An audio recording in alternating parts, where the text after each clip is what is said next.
പക്ഷെ അവള് സിത്താരയോട് എന്തൊക്കെയാ പറഞ്ഞെന്നറിയില്ലല്ലോ. നമ്മുടെ പ്ലാനും പദ്ധതിയൊക്കെ ആ പെണ്ണ് എങ്ങനെയെങ്കിലും അറിഞ്ഞു കാണൂ. അതാണോ ഇനി അവള് എന്ന് അമ്മയോട് പറഞ്ഞത്? ഞാൻ പറഞ്ഞെന്നാ മതിയോ?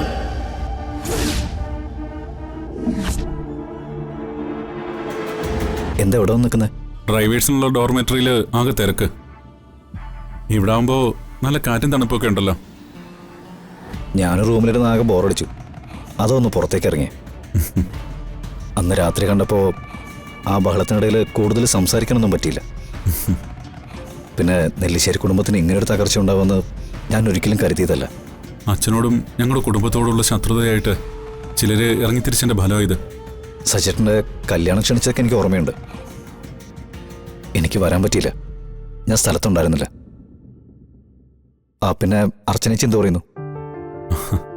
അതൊക്കെ പറഞ്ഞു തുടങ്ങിയാൽ കുറെ പറയണം നവീനെ. എന്താ, എന്തു പറ്റി? എന്നെ ജീവനെ പോലെ സ്നേഹിച്ചിരുന്ന എൻ്റെ അർച്ചനയും എൻ്റെ കുഞ്ഞിനെയും ഞാൻ നഷ്ടപ്പെടുത്തി. ചില തെറ്റിദ്ധാരണകളുടെ പുറത്ത് അവൾ കുഞ്ഞിനെ എടുത്ത് ഒരു ദിവസം വീട്ടിൽ നിന്ന് ഇറങ്ങിപ്പോയി.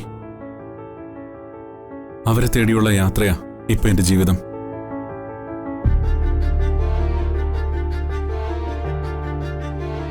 ഒന്നും ഇങ്ങനെയൊക്കെ ആവുമെന്ന് ഞാൻ കരുതിയില്ല. അർച്ചനയും കരുതിയിട്ടുണ്ടാവില്ല.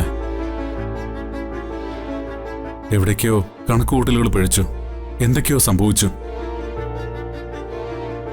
ഇപ്പോ വർഷങ്ങൾ കഴിഞ്ഞു. അവളും മോള് എവിടെയാണെന്നോ എങ്ങനെ ജീവിക്കുന്നെന്നോ ഒന്നും എനിക്കറിയില്ല നവീൻ. ഇതൊന്നും ഞാൻ അറിഞ്ഞില്ല. വിഷമിക്കണ്ട. ഇന്നിവിടെ വരാനും പ്രാർത്ഥിക്കാനും സച്ചേട്ടന് കഴിഞ്ഞത് ഒരു നിമിത്തമായിട്ട് കരുതിയാൽ മതി. അവർ തിരികെ വരും. 3 വർഷം കഴിഞ്ഞ് ഇവിടെ വീണ്ടും ദമ്പതി പൂജ നടക്കും. അന്ന് സച്ചേട്ടൻ്റെ തൊട്ടടുത്തിരിക്കാൻ അർച്ചന ചേച്ചി ഉണ്ടാവും. നിന്റെ നാവ് പൊന്നായിരിക്കട്ടെ. എല്ലാ ഒരു ദിവസം നേരെയാവും. അതോടൊത്ത് ഇങ്ങനെ സങ്കടപ്പെട്ട് നടക്കാതെ നഷ്ടപ്പെട്ട ബിസിനസ്സും കാര്യങ്ങളൊക്കെ തിരിച്ചു പിടിക്കാൻ നോക്കണം. പിന്നെ ഫണ്ടിൻ്റെ കാര്യം ഓർത്ത് ടെൻഷൻ ആവണ്ട. അതിനൊക്കെ എന്ത് ഹെൽപ്പിനും ഞാനുണ്ടാവും. സച്ചേട്ടന് ഇങ്ങനെ കാണുമ്പോൾ എനിക്ക് നല്ല സങ്കടം വരുന്നുണ്ട്. ഏട്ടന് ബിസിനസ്സിലുള്ള എക്സ്പീരിയൻസും കാലിബറും എനിക്ക് നന്നായിട്ടറിയാം. സച്ചേട്ട ജീവിതത്തിലുണ്ടാവുന്ന സങ്കടങ്ങൾ തൊഴിലിലും കൂടി നമ്മളെ തകർക്കാൻ അനുവദിക്കരുത്. തൽക്കാലം സച്ചേട്ടൻ എൻ്റെ കൂടെ നിൽക്ക്.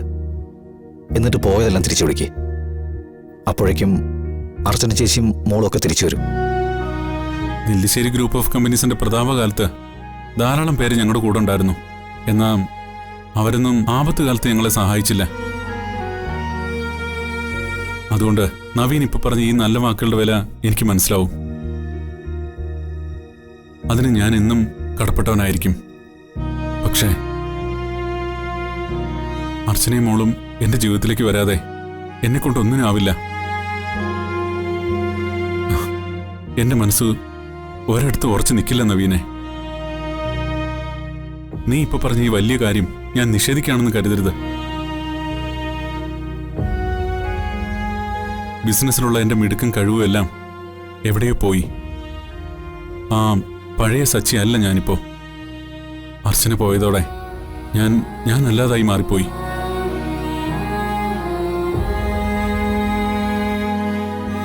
നവീൻ അറിയാവുന്ന ആ പഴയ സച്ചി ശരിക്കും പറഞ്ഞ എന്നേ മരിച്ചു. ഒരു പുനർജന്മം എനിക്ക് ഉണ്ടാവണമെങ്കിൽ എൻ്റെ അർച്ചനയും മോളും മടങ്ങി വരണം.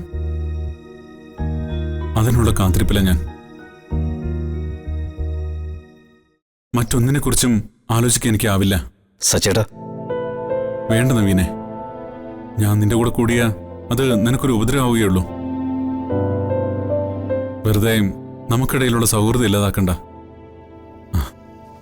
എന്നോട് ക്ഷമിക്ക.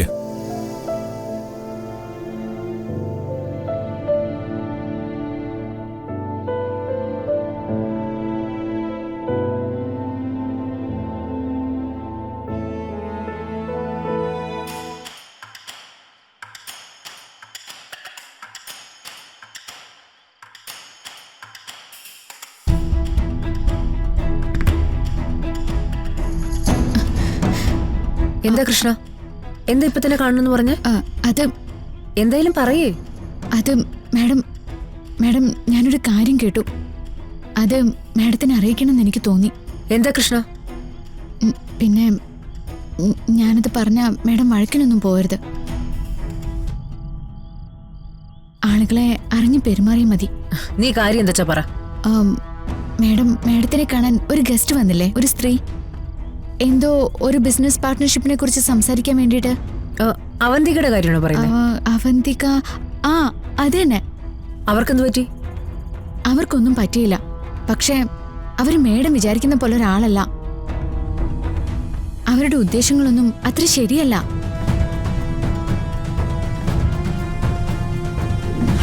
സിത്താരെ ഒടിച്ചു മടക്കി എന്റെ ഉള്ളം കയ്യിൽ വെച്ചിട്ടുണ്ട്.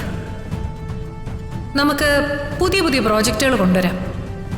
ആദ്യം കൂടുതൽ ഫണ്ട് നമ്മൾ ചെലവാക്കും. പിന്നെ അപ്രതീക്ഷിതമായ സാഹചര്യങ്ങൾ നമ്മൾ ഉണ്ടാക്കുക. സിത്താരയുടെ നല്ല മനസ്സ് മുതലെടുത്ത് മുഴുവൻ ഫണ്ടും അവരെ കൊണ്ട് ചെലവാക്കിപ്പിക്കുകയും ചെയ്യും. എല്ലാം കഴിഞ്ഞ് നമ്മൾ അവളെ ചതിച്ചു നമുക്ക് മനസ്സിലാവുമ്പോ അവളുടെ സ്വത്തിന്റെ 3/4 ഭാഗവും നമ്മുടെ കയ്യിലുണ്ടായിരിക്കും. മേഡം, അവര് ചതിക്കും. ഞാനേ വ്യക്തമായിട്ട് കേട്ടതാ.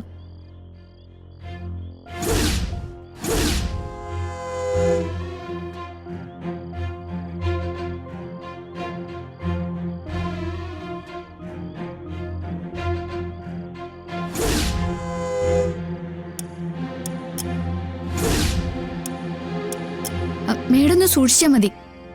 അവര് പറയുന്ന ഈ പാർട്ട്ണർഷിപ്പിനും കാര്യത്തിനൊന്നും നിൽക്കണ്ട. ഇങ്ങനെയുള്ളവരെ ഗുണത്തിനും ദോഷത്തിനും കൂടെ നിർത്താതെ ഒഴിവാക്കുന്നതാ നല്ലത്. ശരി, ഞാൻ വഴക്കിനൊന്നും പോകുന്നില്ല. പേടിക്കണ്ട. മോളി ചെല്ലേ. ചെല്ലേ.